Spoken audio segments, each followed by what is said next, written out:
Kidlat News Updates. Mga balita ngayon, General Galido pinuri ang Tent ID sa tagumpay kontra insurhensiya sa Mindanao. PBBM ininspeksyon ang Navotas floodgate sa gitna ng tuloy-tuloy na baha. Protesta sumiklab kontra pagbasura sa impeachment ni BP Sara Duterte. Ako po si Cesar Soriano para ihatid ang nangungunang mga balita sa buong kapuluan ngayon.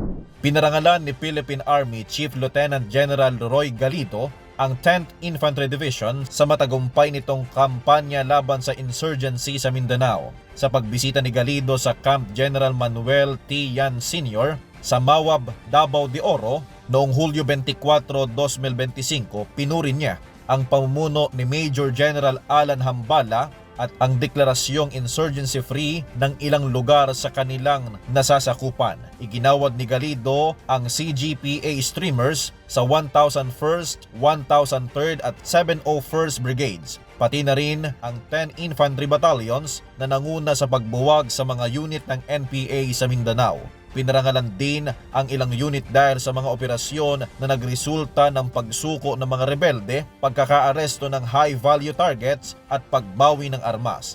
Ayon kay Galido, ang 10th ID ay huwaran ng profesionalismo at tunay na serbisyo sa bayan.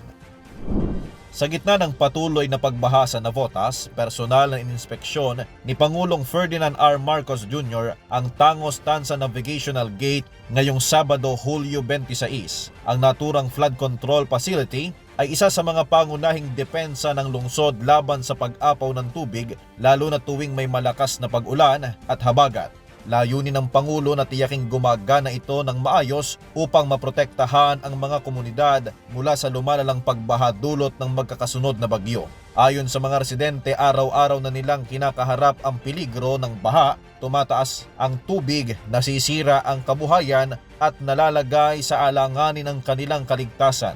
Patuloy namang nakatutok ang mga ahensya ng pamahalaan sa pagbibigay ng tulong at solusyon sa mga apektadong lugar. Kasabay ng pag-iinspeksyon ng Pangulo ay ang panawagan ng taong bayan para sa mabilis, konkretong aksyon at matagalang solusyon sa paulit-ulit na problema ng pagbaha.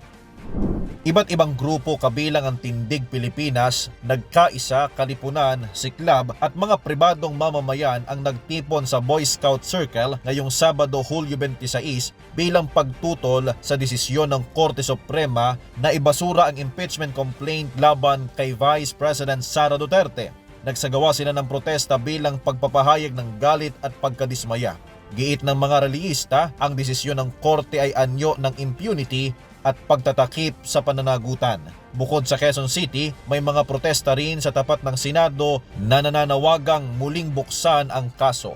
Ayon sa mga grupo, hindi sapat ang teknikal na batayan para ibasura ang reklamo at hindi sila titigil sa panawagan para sa hustisya. Para sa Kidlat News Channel, ito si JP Adaw, nag-uulat. Ako po si Cesar Soriano, kasama nyo sa bawat pagputo ng balita.